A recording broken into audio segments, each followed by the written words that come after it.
Hello बच्चों, previous video में हम लोगों ने basic principles of organic chemistry इस यूनिट को स्टार्ट किया है। गाइस, ये काफ़ी इंपॉर्टेंट यूनिट होता है ऑर्गेनिक केमिस्ट्री प्रिपेयर करने के लिए। इसमें आप लोगों ने लास्ट टाइम समझ के रखा है कि how to represent organic compound. Organic compounds को रिप्रेजेंट करने के लिए हम लोगों ने लेविस स्ट्रक्चर का इस्तेमाल किया, जिसे लेविस रिप्रेजेंटेशन कहते हैं या फिर लेविस डैश स्ट्रक्चर भी कहते हैं। फिर हम लोगों ने कंडेंस फार्मूला यूज़ किया, बराबर है ना। हम लोग कंडेंस फार्मूले का इस्तेमाल कर सकते हैं to represent an organic compound. And lastly आप लोगों को मैंने बताया था about the bond line formula और द जिगजैग फार्मूला, एंड उसमें मैंने आप लोगों के लिए कुछ होमवर्क भी दे के रखा था। अब अगर कहीं ऐसा कंपाउंड आप लोगों को होमवर्क में आता है गाइस, तो आप लोग इसे कैसे सॉल्व करेंगे, देखिए इसका स्ट्रक्चर कैसे बनाएंगे। आप लोगों को ये तो समझ में आता है कि सर यहाँ पे कार्बन है, यहाँ पे कार्बन है, यहाँ पे कार्बन, ये भी कार्बन, ये भी कार्बन, तो टोटल कितने कार्बन है? 5। तो देखिए 5 कार्बन के बीच में कंपलसरी सिंगल बॉन्ड होगा। मैं 5 कार्बन रख देता हूँ पहले, ठीक है। फिर उसके बाद देखिए इस साइड से जाते हैं तो तीसरे कार्बन पे सर ये भी कार्बन, ये भी कार्बन, मतलब यहाँ पर 2 कार्बन है। हाँ, यहाँ पर क्या है? 2 कार्बन, इसे ऐसे लिखिए, चलेगा। ये लीजिए 2 कार्बन। फिर इसके बाजू वाले कार्बन पे सर एक और कार्बन है। अब इनको कंप्लीट करिए। आपको पता है कि टर्मिनल पे क्या होता है? CH3, तो ये CH3, ये भी CH3, ये भी CH3 और ये भी CH3, तो ये CH3 रहेगा, ये बॉन्ड रहेगा, ये CH3 रहेगा, ये बॉन्ड है, ये CH3 रहेगा, ये बॉन्ड है, ये CH3 रहेगा, ये बॉन्ड है। अब कोई भी कार्बन एटम डबली बॉन्डेड या ट्रिपली बॉन्डेड दिख रहा है क्या? नहीं। तो फिर जहाँ पे 2 लाइंस ज्वाइंट होती है वहाँ पे CH2 आता है, ये मैंने आपको बताया था। टैली कर लीजिए। देखिए अगर मैं इस कार्बन का ये बॉन्ड देखता हूँ तो एक हो गया, दूसरा इस साइड में रहेगा, 2 बचे हैं, 4 बॉन्ड होने चाहिए। ये देखिए यहाँ पर क्या रहेगा? CH2। हमने ये भी पढ़ा है कि जब 3 लाइंस ज्वाइन करती है तो यहाँ पर क्या आता है? CH। ये क्या रहेगा गाइस? CH। ये इस कंपाउंड का स्ट्रक्चर बनेगा। ना what about this? Sir 2 bond बने हैं, 2 बाकी है, मतलब यहाँ पर कौन है? CH2 है। बराबर इस तरीके से देना है। एंड इवन आपके नोट्स में भी कुछ क्वेश्चन होमवर्क के रूप में है। आज हम लोग पढ़ेंगे 3D representation of organic molecules. 3D representation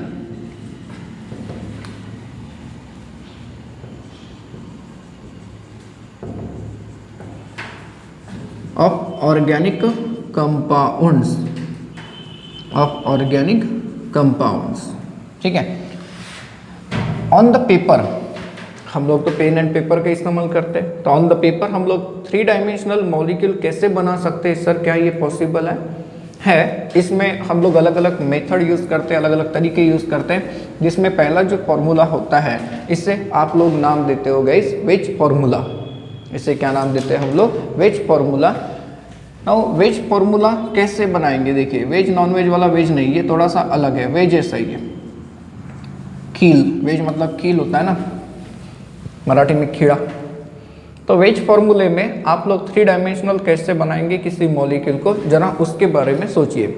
suppose करिए कि आपके पास कोई एक पेपर है, ये है प्लेन ऑफ पेपर, है ना। अपने क्लासेस का प्रमोशन हो रहा है। तो ये है प्लेन ऑफ पेपर, एंड इसमें हम लोग 3 डायमेंशनल मॉलिक्यूल कैसे बना सकते हैं गाइस? तो अगर सामने से देखते हैं तो इसके ये 2 कॉर्नर्स आपके सामने हैं, बराबर है। एंड 3 डायमेंशनली सोचे तो ये नहीं दिखेंगे। ये दिख रहे क्या आपको? नहीं, सिर्फ यही दिख रहा है। तो इसका मतलब ये कि सर यहाँ पे 2 ही बॉन्ड्स पेपर में होंगे।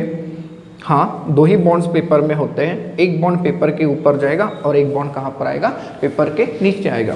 कैसे? देखिए जैसे हम लोग CH4 मॉलिक्यूल का स्ट्रक्चर अगर बनाते हैं, तो जो CH4 मॉलिक्यूल का स्ट्रक्चर है गाइस, ये हम लोग कुछ इस तरीके से बनाकर दिखा सकते हैं। देखिए CH4 मॉलिक्यूल का स्ट्रक्चर मैं कैसे बना रहा हूँ।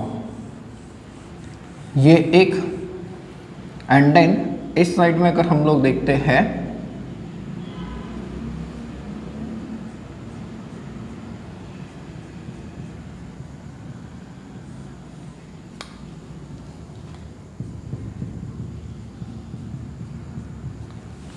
एंड ये 2 बॉन्ड्स पेपर में। देखिए यहाँ पर हाइड्रोजन रहेगा, यहाँ पर हाइड्रोजन, यहाँ पर हाइड्रोजन, एंड यहाँ पर भी हाइड्रोजन। तो ये जो 2 बॉन्ड्स आपके सामने हैं, इन्हें हम लोग कहते हैं कि bonds with in plane, bonds with in a plane, right. एक ही प्लेन में है। लेकिन सर इसका क्या, जैसे आप लोग मॉलिक्यूल को ऑब्जर्व कर रहे हैं, है ना, मॉलिक्यूल को ऑब्जर्व कर रहे हैं, तो ये जो सॉलिड वेज है इसे हम लोग कहते हैं सॉलिड वेज। ये सॉलिड वेज हमें रिप्रेजेंट करती है कि ये बॉन्ड ऐसे बाहर आ रहा है, ये बॉन्ड कैसे आ रहा है बाहर, मतलब टूवर्ड्स द ऑब्जर्वर, हम लोग देख रहे हैं हमारी तरफ आ रहा है, तो ये टूवर्ड्स द ऑब्जर्वर दिख रहा है, towards the observer, towards the observer. And ये सर अगर हम लोग इसे देखें तो फिर ये तो हमसे दूर जा रहा है क्योंकि प्लेन के नीचे जा रहा है, हाँ, तो ये अवे फ्रॉम द ऑब्जर्वर जा रहा है, away from the observer, away from the observer. तो ये भी एक तरीका होता है और इसका इस्तेमाल हम लोग तब करेंगे जब आप लोग पढ़ोगे ऑर्गेनिक केमिस्ट्री को और भी ज़्यादा डिटेल्स में, एंड और भी ज़्यादा डिटेल्स में जब हम लोग पढ़ेंगे तब इसका इस्तेमाल ज़्यादा होता है to represent the optical activity और the absolute configuration of the molecules. ये भी आएगा आगे आने वाले कुछ लेसन में। तो ये एक तरीका हो गया है, क्लियर है, ये भी तरीका होता है to represent the organic compounds. दूसरा जो फॉर्मूला होता है इसे हम लोग कहते हैं Fischer projection formula, Fischer projection formula. इससे भी आप लोग रिप्रेजेंट कर सकते हो ऑर्गेनिक कंपाउंड्स को। इसे एक और फॉर्मूला हम लोग कह सकते हैं क्रॉस फॉर्मूला, इसे क्या नाम देते हैं क्रॉस फॉर्मूला। अब इस क्रॉस फॉर्मूले में हम लोग मॉलिक्यूल्स को कैसे रिप्रेजेंट करते हैं, तो मॉलिक्यूल्स को रिप्रेजेंट करते हैं हम लोग बाय 2 और मोर क्रॉस लाइंस, क्रॉस लाइंस का इस्तेमाल करते हैं। जैसे अगर हम लोगों को पेपर के नीचे आना है, मतलब इन द प्लेन, तो हम लोग वर्टिकल लाइन का इस्तेमाल करते हैं, जैसे ये देखिए। And out of the page जाना है तो हम लोग क्या करते हैं हॉरिजॉन्टल लाइन का इस्तेमाल करते हैं। एंड जहाँ पर ये दोनों लाइंस एक दूसरे के साथ इंटरसेक्ट करती है, यहाँ पर क्या प्रेजेंट होगा, कार्बन प्रेजेंट होगा। जैसे मान लीजिए कि मेरे पास कोई एक मॉलिक्यूल है, जैसे यहाँ पर है COOH, यहाँ पर है CH3, यहाँ पर है OH एंड यहाँ पर है हाइड्रोजन। तो ये जो फॉर्मूला हो गया इसे हम लोग कहेंगे फिशर प्रोजेक्शन फॉर्मूला। मतलब ये सर कि टर्मिनल पे जो भी ग्रुप प्रेजेंट्स है वो सारे हम लोगों ने दिखाए हैं, एंड जो कार्बन एटम्स हैं ये कार्बन एटम्स हम लोग नहीं दिखाते टर्मिनल के छोड़कर। जैसे यहाँ पे देखो सेंटर में एक ही कार्बन एटम फंस गया, कई सारे ज़्यादा भी हो सकते हैं। जैसे अगर हम लोग ग्लूकोज का स्ट्रक्चर देखते हैं तो गाइस ग्लूकोज ये ऐसा मॉलिक्यूल होता है, ग्लूकोज की अगर हम लोग बात करते हैं तो ग्लूकोज का जो मॉलिक्यूल होता है ये कुछ ऐसा होता है। देखिए ये ग्लूकोज होता है, इसमें कितने सारे कार्बन एटम हैं, कितने हैं काउंट कर सकते हैं क्या, 1 2 3 4 5 और ये 6। एंड यहाँ पर ये जो जगह खाली है यहाँ पे प्रेजेंट होता है हाइड्रोजन, हाइड्रोजन। तो ये फिशर प्रोजेक्शन फॉर्मूला हो गया किसके लिए, ग्लूकोज के लिए। जनरली जो फिशर प्रोजेक्शन फॉर्मूले होते हैं ये हम लोग कार्बोहाइड्रेट्स एंड अमीनो एसिड्स के स्ट्रक्चर्स को रिप्रेजेंट करने के लिए यूज़ करते हैं। जैसे इसे आप लोग वेज फार्मूले में कन्वर्ट कर सकते हो। जब वेज फार्मूले में कन्वर्ट करेंगे तो ये देखिए ये हो गया कार्बन, एंड यहाँ पर ये दोनों के दोनों जो बॉन्ड्स है हॉरिजॉन्टल एक्सिस पे ये आप लोग रिप्रेजेंट करते हो बाय सॉलिड वेज, ये हम लोग रिप्रेजेंट करते हैं बाय सॉलिड वेज। एंड यहाँ पर जो बॉन्ड्स है ये आप लोग रिप्रेजेंट करते हो बाय द डैश वेज। कैसे रिप्रेजेंट करते हैं, बाय द डैश वेज। देखिए ये कुछ इस तरीके से रिप्रेजेंट किया जाता है। यहाँ पर जो बॉन्ड है जो यहाँ इस साइड में रहेगा इसे भी हम लोग रिप्रेजेंट करेंगे बाय द डैश वेज। यहाँ पर क्या प्रेजेंट है, CH3। इस तरीके से हम लोग यूज़ करते हैं Fischer projection formula and wedge formula. यहाँ पर आप लोगों को कोई ये नहीं कह रहा है कि इसका ये फार्मूला ड्रॉ करो, वो फार्मूला ड्रॉ करो, हमें अभी सिर्फ समझ के रखना है। जैसे जैसे हम लोग आगे केमिस्ट्री पढ़ते जाएंगे वैसे वैसे हमें इस नॉलेज का हेल्प होगा, है, पता चलेगा कि कैसे कैसे रिएक्शंस होती है, कैसे कैसे मॉलिक्यूल्स का कॉन्फ़िगरेशन हम लोग दिखा सकते हैं।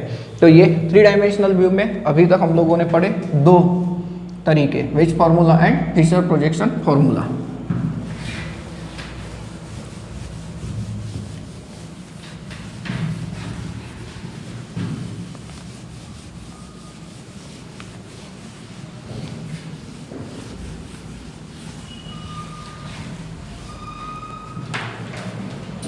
इसमें तीसरा तरीका हम लोग पढ़ते हैं गाइस, जिसे हम लोग कहते हैं न्यूमैन्स प्रोजेक्शन।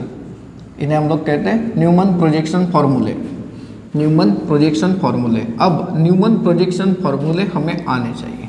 ये पूछता है कभी कभी कि इसका न्यूमन फार्मूला कैसे होगा। देखो, तो न्यूमन प्रोजेक्शन फार्मूला बनाते समय हम लोगों को कैसे पता चलता है कि हमें वो फार्मूला बनाना है। देखिए, जैसे आपके पास अगर 2 कार्बन एटम का मॉलिक्यूल है एंड वो सीधा है और मैं इसे ऐसे देखता हूँ, मीन्स एक कार्बन ये और एक कार्बन ये, तो सर एट अ टाइम मुझे सिर्फ एक ही कार्बन दिख रहा है जो कि मेरे सामने है। पीछे वाला कार्बन एटम दिख रहा है क्या? नहीं। तो ऐसे केस में हम रिप्रेजेंट कैसे करें? जैसे सपोज करिए कि मैं न्यूमन प्रोजेक्शन फार्मूला बनाना चाहता हूँ फॉर इथेन, CH3CH3 ये मॉलिक्यूल है इथेन, राइट। इसके लिए अगर हम लोग न्यूमन प्रोजेक्शन फार्मूला बनाते हैं तो आपको क्या गाइडलाइन यूज करना पड़ेगा? तो जो कार्बन आपके सामने है, मतलब जो आपको दिख रहा है, उसे आप लोग रिप्रेजेंट करते हो guys with the help of the dot. And जो कार्बन पीछे है, जो कार्बन एटम पीछे है, उसे आप लोग रिप्रेजेंट करते हो by the circle around the dot. ये देखिए, इस डॉट के अराउंड एक सर्कल। अब इस सामने वाले कार्बन की हालत को देखो, ये कितने हाइड्रोजन के साथ जुड़ा है? 3, है ना। तो इसमें से 3 हाइड्रोजन के साथ जो बॉन्ड्स है ये हम लोग ऐसे ड्रॉ करते हैं, 1 2 और ये हो गए 3। देखिए यहाँ पर क्या हो गया? 3 हाइड्रोजन, मतलब ऊपर का व्हील CH3 हो गया। एंड जो पीछे वाला कार्बन है, ये बड़ा वाला, इसके ऊपर के जो हाइड्रोजन्स हैं ये हम लोग रिप्रेजेंट करते हैं बाय शॉर्ट बॉन्ड। इतना बड़ा लाइन ड्रॉ नहीं करेंगे। कैसे? क्योंकि ये स्टार्ट होता है from the edge of the circle. तो यहाँ पर हाइड्रोजन रख देता हूँ, यहाँ पर हाइड्रोजन आ जाएगा एंड यहाँ पर हाइड्रोजन आ जाएगा। ये जो फॉर्मूला होता है इसे हम लोग कहते हैं इक्लिप्स्ड फॉर्म। इसे हम लोग क्या कहते हैं? Eclipsed form. मतलब क्या? जस्ट इमेजिन कि आपके पास ये 2 रिंग्स हैं, ये 2 रिंग्स हैं, इसे उठाकर मैं इसके ऊपर रखता हूँ तो ये लाइन बिल्कुल यहाँ पर आ रही है ना, यहाँ पर पास पास आ रही है।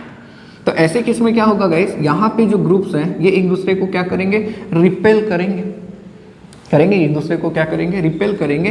एंड देयरफॉर इसे हम लोग लेस स्टेबल कहते हैं। ये जो इक्लिप्स फॉर्म होते हैं कंपाउंड्स के, ये लीस्ट स्टेबल होते हैं, कम से कम स्टेबिलिटी होती है। लेकिन जरा सोचिए, अगर मैंने इसे कुछ इस तरीके से अरेंज किया, इसे उठाया और पलटा दिया, तो ये जो बॉन्ड है, ये बॉन्ड यहाँ पर आ जाएगा, ये बॉन्ड यहाँ पर आ जाएगा एंड ये बॉन्ड कहाँ पर आ जाएगा? यहाँ पर। मतलब जो बॉन्ड्स है वो अपने मैक्सिमम, जो ग्रुप्स है, सिमिलर ग्रुप्स हैं, ये अपने मैक्सिमम डिस्टेंस पे आ गए। एंड जब ये मैक्सिमम डिस्टेंस पे आ जाएंगे तो इनके बीच का रिपल्शन क्या हो जाएगा? कम। एंड देयरफॉर ऐसे केस में स्टेबिलिटी क्या हो जाती है? काफ़ी ज़्यादा होती है। जैसे इसी का फॉर्म देखिए, अगर हम लोग इसका दूसरा फॉर्म बनाते हैं तो जैसे ये फ्रंट वाला कार्बन हो गया 3 हाइड्रोजन के साथ, एंड जो पीछे वाला कार्बन है उसकी हालत देखो, मैं एक हाइड्रोजन यहाँ लगाता हूँ, एक हाइड्रोजन यहाँ लगाता हूँ, एक हाइड्रोजन यहाँ। तो ये जो ग्रुप्स है ये मैक्सिमम डिस्टेंस पे आ गए, ये इससे इधर नहीं जाएगा क्योंकि इसका रिपल्शन चालू हो जाएगा, बराबर है। तो ऐसे केस में इन्हें हम लोग कहते हैं स्टैगर्ड फॉर्म। कौन से फॉर्म कहते हैं? स्टैगर्ड फॉर्म कहते हैं। एंड ये जो स्टैगर्ड फॉर्म होते हैं इसे हम लोग कहते हैं मोस्ट स्टेबल। ये कैसे होते हैं? Most stable. सर क्या ये पॉसिबल नहीं होगा कि हम लोग किसी बड़े मॉलिक्यूल के लिए न्यूमन प्रोजेक्शन फॉर्मूले बनाकर देख सकते हैं? क्यों नहीं पॉसिबल होगा? चलो चेक करते हैं। अगर आप लोग इसके लिए बनाना चाहते हो, 3 कार्बन एटम वाला ये मॉलिक्यूल है एंड ये है प्रोपेन, राइट। इसके लिए हम लोग Eclipse formula and staggered formula बनाकर दिखाएंगे किसके अंदर? न्यूमन प्रोजेक्शन के अंदर। तो सर अब इस मॉलिक्यूल को देखो, ये कैसे दिखेगा? एक CH3, फिर CH2, फिर CH3, बराबर है ना। तो सर जो सामने वाला कार्बन है, अब हम लोग उसे कैसे मानेंगे? यहाँ पर देखिए मैं इसे कैसे अरेंज करता हूँ। पहले तो एक डॉट है और उसके पीछे एक सर्कल है। गाइस यहाँ पर ना मैं रखता हूँ CH3 को। किसे रख दिया? CH3 को। एंड यहाँ पर इसका मतलब ये जो कार्बन एटम है ये 2 हाइड्रोजन के साथ जुड़ा है। एंड जो पीछे वाला कार्बन है सर, वो पीछे वाला कार्बन 3 हाइड्रोजन के साथ जुड़ा है। हाँ, तो ये 3 हाइड्रोजन आप लोग ऐसे रिप्रेजेंट कर सकते हैं। तो ये जो फॉर्मूला रहेगा ये क्या हो गया? Eclipsed form. ये हो गया इक्लिप्स्ड फॉर्म। किसके लिए? प्रोपेन के लिए। तो सर हम लोग स्टैगर्ड फॉर्म कैसे बनाएंगे? तो स्टैगर्ड फॉर्म में आपको पता है कि ग्रुप्स कैसे होने चाहिए? दूर दूर होने चाहिए। तो स्टैगर्ड फॉर्म अगर बनाना चाहते हो तो यू विल ऑब्जर्व कि ये CH3, ये हाइड्रोजन है, तो ऐसे केस में दूसरा वाला जो हाइड्रोजन है कार्बन का वो यहाँ पर दिखेगा, ये यहाँ पर जाएगा एंड ये यहाँ पर चला जाएगा। तो ये जो फॉर्म होगा इस फॉर्म को हम लोग क्या कहेंगे, स्टैगर्ड फॉर्म, राइट। इस तरीके से न्यूमन प्रोजेक्शन फार्मूला आप लोग बनाकर दिखा सकते हो for the propane also. Sir क्या ब्यूटेन के लिए नहीं बना सकते? बना सकते हैं। ब्यूटेन के लिए यहाँ पर पीछे वाले कार्बन में एक CH3 जाएगा, लेकिन खैर हमें उतना कॉम्प्लिकेटेड स्ट्रक्चर नहीं पूछता क्योंकि फिर उसकी स्टेबिलिटी के बारे में बहुत ज़्यादा हमें स्टडी करनी होती है। अब चलते हैं चौथा तरीका जो हम लोग यूज करेंगे to represent a molecule in 3D view, that is called as sawhorse projection. Sawhorse projection इसे हम लोग कहते हैं। It is also called as andiron formula, इसे आप लोग एंडीरॉन फॉर्मूला भी कहते हो। इन्हें हम लोग पर्सपेक्टिव फॉर्मूला भी कहते हैं। क्या कहते हैं? पर्सपेक्टिव फॉर्मूला, ठीक है। अब यहाँ पर आप लोग मॉलिक्यूल को कैसे व्यू करते हो, कैसे इमेजिन करते हो? यहाँ पर जो कार्बन कार्बन सिंगल बॉन्ड होता है गाइस, इसे हम लोग इमेजिन करते हैं थ्रू अ स्लैंटिंग लाइन, एक तिरछी लाइन। जैसे ये देखिए एक लाइन है, मैं इसे तिरछा करता हूँ, इंक्लाइन कर देता हूँ। तो इंक्लाइन करते समय ये जो लोअर एंड है, ये लोअर एंड हम लोग कंसिडर करते हैं सामने का कार्बन, एंड ये जो पीछे वाला एंड है इसे हम लोग कंसिडर करेंगे पीछे वाला carbon. Clear? Carbon carbon single bond को हम लोग व्यू कर रहे हैं, इसमें तिरछी लाइन बना के रखिए। जो lower end of the line है ये फ्रंट वाला कार्बन है, एंड जो पीछे वाला कार्बन है, जो अपर एंड है, उसे हम लोग कह रहे हैं पीछे वाला कार्बन। क्लियर? कैसे? जस्ट इमेजिन कि हम लोग बनाते हैं CH3 इस मॉलिक्यूल को। नो CH3 इस मॉलिक्यूल को अगर हम लोग बनाते हैं, एक स्लैंटिंग लाइन देखिए, ये लीजिए मैंने बना दी स्लैंटिंग लाइन। तो ये लोअर एंड हो गया, ये क्या हो गया, इसका अपर एंड हो गया। अब यहाँ पर कार्बन के 3 बॉन्ड्स हम लोग कैसे दिखा सकते हैं? देखिए ये एक तरीका है, यहाँ पर हम लोग रख देंगे हाइड्रोजन, 3 हाइड्रोजन्स यहाँ पर प्रेजेंट है गाइस, एंड यहाँ पर हम लोग इसे रिप्रेजेंट करेंगे कुछ ऐसे। ये देखिए ये हाइड्रोजन, ये भी हाइड्रोजन, मतलब रखने का, ग्रुप्स को रखने का तरीका जो है वो बिल्कुल सिमिलर टाइप का है। यहाँ पर भी हम लोग अगर देखते हैं तो आप लोगों को पता चलेगा कि ये ग्रुप बिल्कुल सामने, एक दूसरे के सामने सामने है। इसका हम लोग एक और प्रोजेक्शन बनाकर देख सकते हैं। देखिए गाइस, यही मॉलिक्यूल को, ये सामने वाला कार्बन है, इसकी पोजीशन को फिक्स रखिए, जैसा था वैसे ही रखिए, है इसकी पोजीशन जैसी थी वैसे ही है। अब इसकी जो पोजीशन है, इसकी पोजीशन को मैं चेंज कर देता हूँ, ये देखिए, जिसके कारण क्या होगा, जिसके कारण हम लोग ये समझने में एबल हो जाएंगे कि सर ये जो ग्रुप्स है, ये ग्रुप्स अब एक दूसरे के काफ़ी दूर है। जैसा हम लोगों ने न्यूमन प्रोजेक्शन में पढ़ा था, यहाँ पर लाइन का इस्तेमाल करना है। तीनों ग्रुप बिल्कुल क्लोज है एक दूसरे के, तो उसे हम लोग क्या कहते हैं? इक्लिप्स। क्या कहते हैं? Eclipse. And we know that कि इक्लिप्स फॉर्म जो होता है वो कैसा होता है? Less stable. एंड ये अगर ज़्यादा स्टेबल है तो इसे हम लोग कौन सा फॉर्म मानेंगे? Staggered form. कौन सा फॉर्म मानेंगे? Staggered form. सोचो जरा, सोचना पड़ेगा, तब जाके आप लोग इन फॉर्मूलेस को बना पाओगे। तो सर क्या ये पॉसिबल है कि हम लोग प्रोपेन के लिए न्यूमन प्रोजेक्शंस फॉर्मूले बना सकते हैं, सॉरी सॉ-हॉर्स प्रोजेक्शन फॉर्मूले बना सकते हैं? जी हाँ। यहाँ पर हम लोग कैसे बनाएंगे जरा देखिए। सपोज करिए कि मैंने इस वाले पोजीशन पे CH3 को रख दिया, तो ये क्या बन गया? CH2। देखिए 2 हाइड्रोजन। अब फिर सर अगर ऐसी बात है तो यहाँ पर 3 हाइड्रोजन है, देखिए ये 3 हाइड्रोजन है, एंड इससे आप लोग कौन सा फॉर्म कहेंगे? इक्लिप्स वाला फॉर्म। तो सर इसका स्टैगर्ड फॉर्म अगर बनाना है तो बिल्कुल फिर से लाइन को ड्रॉ करिए। ये जो सामने वाले 3 ग्रुप्स हैं इन्हें एज इट इज़ रख दीजिए।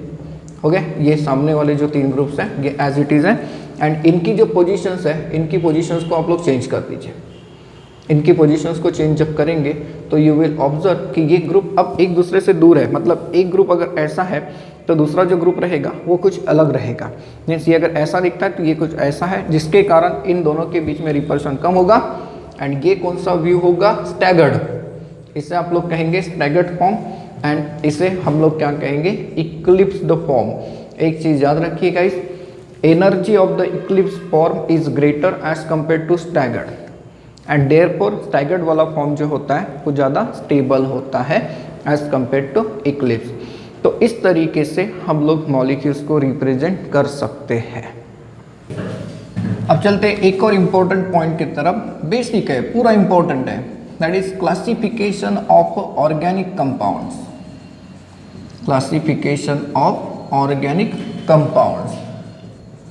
सो गाइज, ऑर्गेनिक कंपाउंड्स को हम लोग दो कंडीशन के हिसाब से क्लासीफाई करते हैं, जिसमें पहला जो तरीका होता है इसे हम लोग कहते हैं based on carbon skeleton. Based on carbon skeleton मतलब ये कि sir on the basis of the structure, right, on the basis of the structure. And दूसरा जो तरीका होता है इसे आप लोग कहते हो on the basis of the functional group. दोनों ही बहुत ही इंपॉर्टेंट है और बहुत ही इजी है, ऑब्वियसली हम पढ़ेंगे तो इजी रहेगा, राइट। तो based on the carbon skeleton हम लोग ऑर्गेनिक कंपाउंड्स को कैसे क्लासीफाई करते हैं, जरा देखिए। ऑर्गेनिक कंपाउंड्स को हम लोग बेसिकली दो टाइप में क्लासीफाई करते हैं। कैसे? दो टाइप में हम लोग इन्हें क्लासीफाई करते हैं मेनली। एक जो होता है इसे हम लोग कहते हैं एलिसाइक्लिक कंपाउंड्स या फिर एलिफेटिक कंपाउंड्स या फिर ओपन चेन कंपाउंड्स। इन्हें हम लोग कहते हैं ओपन चेन कंपाउंड्स। सब का मीनिंग हम लोग समझेंगे। दूसरा जो तरीका होता है इसे हम लोग कहते हैं साइक्लिक और क्लोज्ड चेन कंपाउंड्स। साइक्लिक और क्लोज्ड चेन कंपाउंड्स, ठीक है। और ये जो साइक्लिक कंपाउंड्स होते हैं ना, इसे हम लोग दो कैटेगरी में डिवाइड करते हैं। इसे हम लोग दो कैटेगरी में डिवाइड करते हैं। एक होता है होमोसाइक्लिक, जिसे हम लोग दूसरा नाम देते हैं कार्बोसाइक्लिक कंपाउंड। क्या कहने वाले हैं? होमोसाइक्लिक कंपाउंड्स या फिर कार्बोसाइक्लिक कंपाउंड्स। एंड इसमें दूसरा जो कंपाउंड्स होता है इसे आप लोग कैटेगरी देते हो हेटेरोसाइक्लिक। इसे हम लोग कहते हैं हेटेरोसाइक्लिक कंपाउंड्स। इसे हेटेरोसाइक्लिक कंपाउंड्स कहते हैं।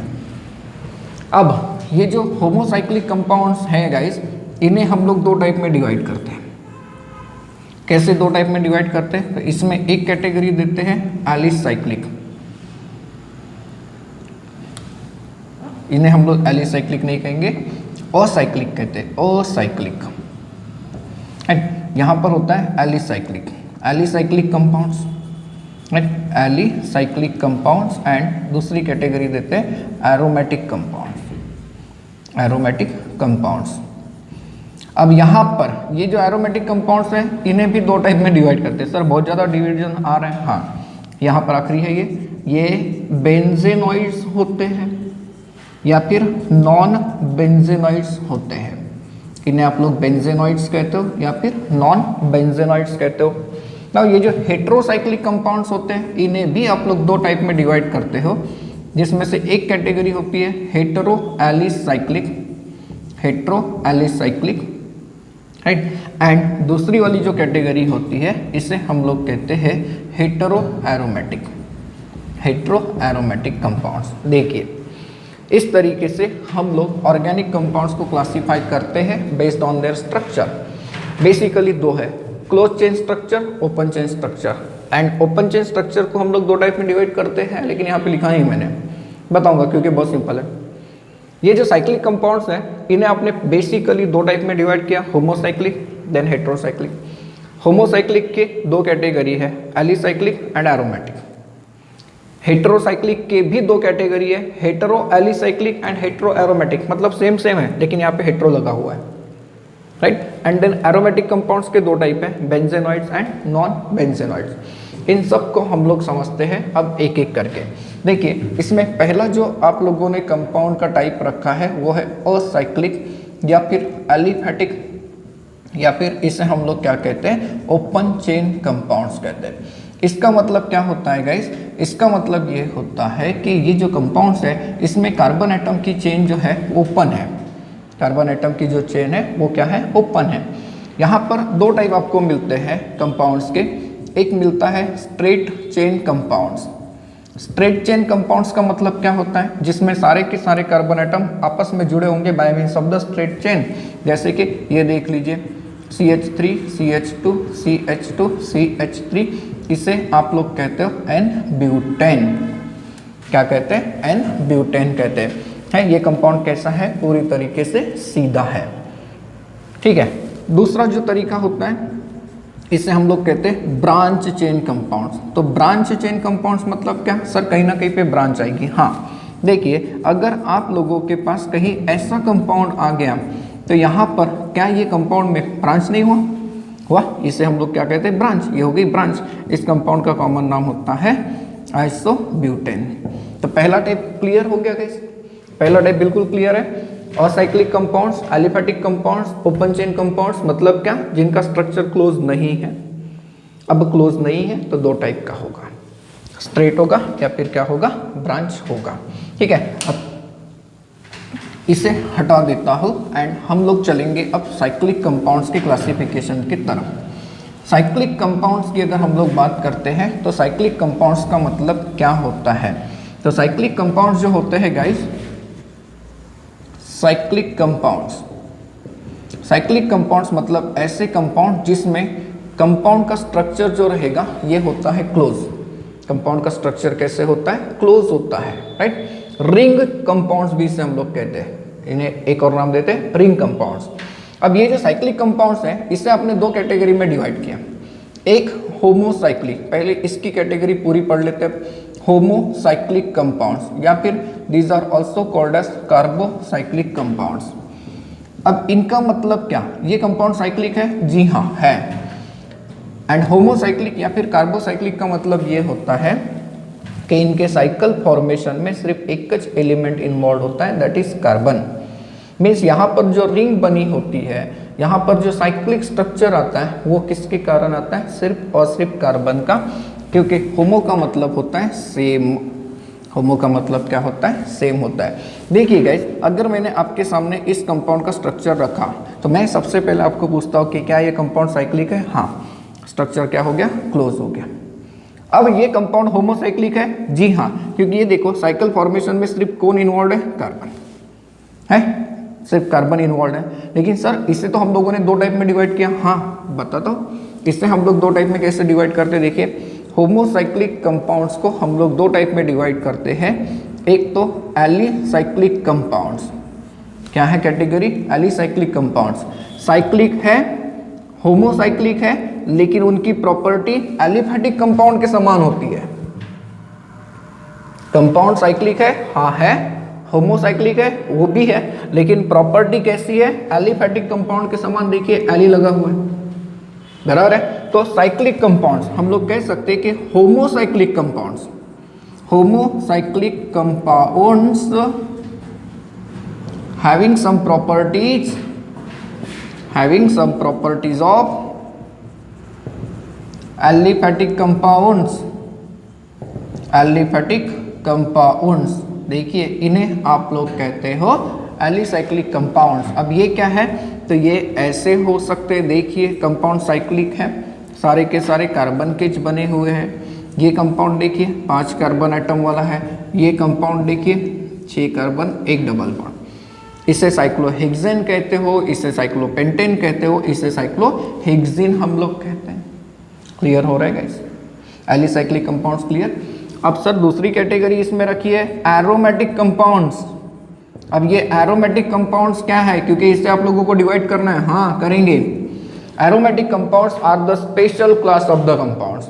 ये बहुत ही स्पेशल क्लास होता है कंपाउंड्स का, जिसमें कंपाउंड्स की जो प्रॉपर्टी होती है ये बेंजीन के समान होती है। क्योंकि बेंजीन के बारे में ये कहा जाता है कि बेंजीन एरोमेटिक हाइड्रोकार्बन्स फैमिली का सबसे प्राइम मेंबर है, सबसे ज़्यादा स्टडी करने वाला मेंबर है। तो एरोमेटिक कंपाउंड्स मतलब ऐसे कंपाउंड्स जिनकी जो प्रॉपर्टी होती है वो बेंजीन के समान होती है, बेंजीन को रिसेंबल करती है। इनफैक्ट एरोमेटिक कंपाउंड्स मतलब एक अलग वर्ड से नाम आता है एरोमेटिसिटी, जिसमें आपको ये पता चलता है कि कंपाउंड दिखने में अनसैचुरेटेड होता है, लेकिन बावजूद इसके वो सैचुरेटेड कंपाउंड्स की प्रॉपर्टी दिखाता है। उस प्रॉपर्टी को हम लोग कहते हैं एरोमेटिसिटी, एंड इसमें बेंजीन सबसे ज़्यादा स्टडी किया जाता है। इसलिए ये कहा जाता है कि एरोमेटिक कंपाउंड्स मतलब ऐसे कंपाउंड जो बेंजीन के समान रिसेम्बलेंस में रहते हैं, राइट। अब ये एरोमेटिक कंपाउंड्स आप लोगों ने दो टाइप से पढ़े हैं। देखिए इसमें दो कैटेगरी रखी है। एक जो कैटेगरी रखी है वो बेंजेनॉइड्स है। ना बेंजेनॉइड्स का मतलब क्या होता है, तो बेंजीनॉइड्स का मतलब होता है ऐसे कंपाउंड जिनके स्ट्रक्चर में बेंजीन का न्यूक्लियस प्रेजेंट है, जिसे हम लोग बेंजीन की रिंग कहते हैं। ऐसे कंपाउंड जिनके स्ट्रक्चर में बेंजीन की रिंग दिखेगी। फॉर एग्जांपल ये देखिए बेंजीन की रिंग, जैसे ये कंपाउंड रिंग के ऊपर जब NH2 लगता है तो इसे आप लोग एनिलीन कहते हो। अगर आप लोग इस कंपाउंड की बात करते हैं तो इसमें दो दो बेंजीन आपस में जुड़ी हैं, ये हम अपने घर में यूज करते हैं नैप्थेलिन बॉल्स के रूप में करते हैं। देखिए है ये बेंजीनॉइड्स। तो जितने भी कंपाउंड्स में बेंजीन की रिंग दिखेगी उसके ऊपर कोई ग्रुप अगर दिखेगा तो वो सारे के सारे किस कंपाउंड में, किस कैटेगरी में आ जाएंगे? बेंजीनॉइड्स की कैटेगरी में आ जाएंगे। सर अब इसमें एक और कैटेगरी बची है एंड दैट इज नॉन बेंजीनॉइड्स। हाँ, इसे भी हम लोग समझते हैं। बेंजीनॉइड्स का मतलब हमने क्या पढ़ा? सर ऐसे कंपाउंड्स जिनके स्ट्रक्चर में बेंजीन की रिंग दिखेगी। हाँ, एंड नॉन बेंजीनॉइड्स का मतलब क्या हो जाएगा?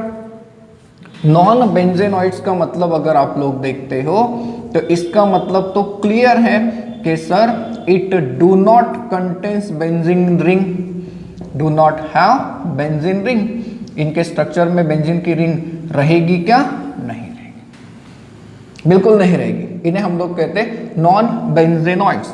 फॉर एग्जांपल अगर देखें तो ये देखिए 7 कार्बन एटम वाला ये कंपाउंड है। ये कंपाउंड 7 कार्बन एटम वाला, 1 2 3 4 5 6 7, यहाँ पर डबल बॉन्ड, यहाँ पर OH एंड इसके अंदर रिंग में भी आप लोगों को डबल बॉन्ड्स मिलते हैं गाइस। इसका स्ट्रक्चर कुछ इस तरीके से होता है। इसे हम लोग इस नाम से जानते हैं ट्रोपोलोन।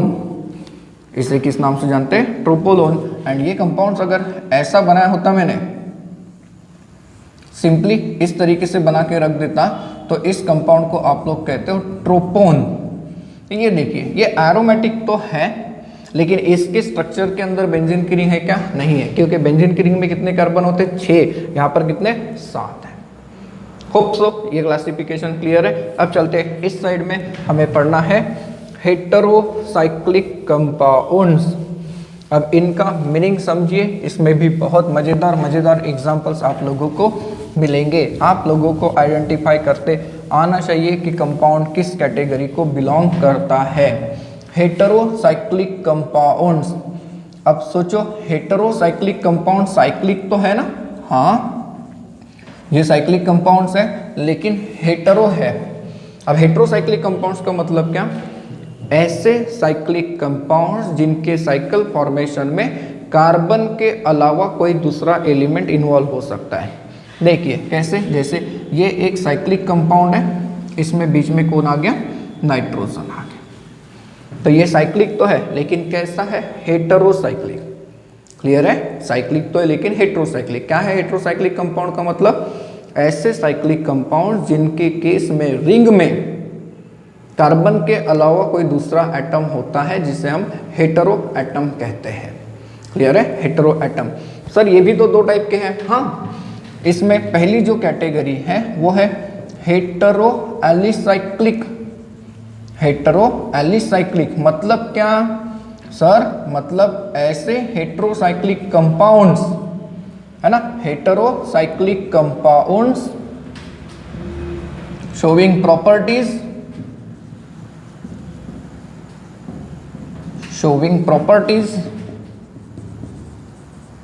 Of aliphatic compounds. एली लगा नहीं है? हेटेरो एलिसाइक्लिक है, एलिफेटिक कंपाउंड है, इसका ये मतलब हो जाता है। देखिए heterocyclic compounds showing properties of aliphatic compounds, इसे हम लोग कहते हैं हेटेरो एलिसाइक्लिक कंपाउंड, जिसका ये एग्जाम्पल आपके सामने अभी भी था। ये जो कंपाउंड है ये हेटेरो एलिसाइक्लिक है। हेटेरोसाइक्लिक तो है, इसमें हेटेरो एटम भी है, हाँ, एंड ये एलिफेटिक कंपाउंड के समान प्रॉपर्टी देता है, इसलिए ये हेटेरो एलिसाइक्लिक हो गया गाइस। इसका कॉमन नाम अगर देखें तो इसका कॉमन नाम होता है पिपरिडीन। क्या नाम होता है? पिपरिडीन। अगर कभी हम लोग ऐसे कंपाउंड को देखते हैं तो ये देखिए ये भी कंपाउंड आता है इस कैटेगरी में। आप लोग कह सकते हैं कि ये कंपाउंड भी तो आता है। देखिए इसे THF कहते हैं, टेट्राहाइड्रोफ्यूरॉन। है। ऐसे बहुत सारे नाम तो बाद में आते जाएंगे, लेकिन ये कंपाउंड्स इस कैटेगरी में है। फिर आखिरी कैटेगरी आती है गाइस हेटेरो एरोमेटिक। अब हेटेरो एरोमेटिक कंपाउंड का मीनिंग क्या होता है? तो ये एरोमेटिक कंपाउंड्स है। देखिए साइक्लिक तो है, हाँ हेटेरोसाइक्लिक भी है, बिल्कुल है, लेकिन एरोमेटिक भी है। ऐसे एरोमेटिक कंपाउंड्स हैं जो बेंजीन के समान नहीं है। क्यों? क्योंकि बेंजीन में 6 के 6 कार्बन एटम इन्वॉल्व होते हैं, ये तो हेटेरो एटम है। तो हेटेरो प्रॉपर्टी बेंजीन के समान दिखा सकते हैं, लेकिन इनके स्ट्रक्चर में हेटेरो एटम रहेगा। मतलब कंपाउंड एरोमेटिक है, जी हाँ है, लेकिन उसमें हेटेरो एटम प्रेजेंट है। जिसका एग्जाम्पल अगर देखें तो ये लीजिए सर, ये ऐसा ही कंपाउंड है, ये लो अब ऐसा बन गया, ये एरोमेटिक है। इस कंपाउंड का नाम होता है पायरोल। क्या नाम होता है? पायरोल। इस कंपाउंड को अगर हम लोग देखते हैं गाइस, तो इस कंपाउंड का नाम होता है फ्यूरॉन। फर्क हो गया, इसका नाम मैंने THF टेट्रा हाइड्रोफ्यूरॉन कहा था, इसका नाम होता है फ्यूरॉन। अगर हम लोग इस कंपाउंड की बात करते हैं तो इस कंपाउंड को हम लोग नाम देते हैं thiophene. This is called as what? Thiophene. देखिए एरोमेटिक है। अब इस कंपाउंड को भी देख लीजिए, सर ये इसके समान दिख रहा है, हाँ अब नहीं दिख रहा है, फर्क है। इस कंपाउंड का नाम होता है pyridine। This is called as pyridine। आपको कोशिश करनी है कि मैक्सिमम कंपाउंड्स के नाम आप लोग कैसे रिमेंबर करते हो। इस तरीके से क्लासिफाई किए जाते हैं ऑर्गेनिक कंपाउंड्स को on the basis of their carbon skeleton, मतलब स्ट्रक्चर के हिसाब से।